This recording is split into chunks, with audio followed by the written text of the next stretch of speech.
قرآن میں اللہ فرماتے ہیں 5 چیزیں ایسی ہیں جس کے بارے میں کوئی نہیں جانتا، جو اس کے بارے میں جو بات کر رہا ہے سب غلط کر رہا ہے۔ 5 چیزیں کون سی ہیں؟ سب سے پہلے ان اللہ عنده علم الساعہ، اللہ کہتے ہیں سوائے اللہ کے کوئی نہیں جانتا قیامت کب آئے گی۔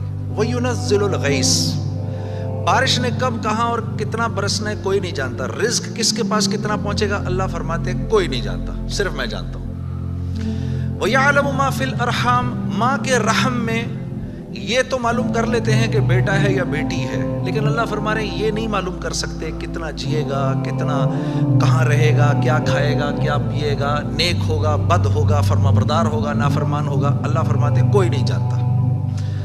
پھر اللہ فرما رہے ہیں وما تدری نفس ماذا تکسب غدا، کوئی نفس یہ نہیں جانتا، انسانوں کو چھوڑو، کیڑے مکوڑے بھی یہ نہیں جانتے کہ کل ان کو ان کا رزق کہاں سے ملے گا۔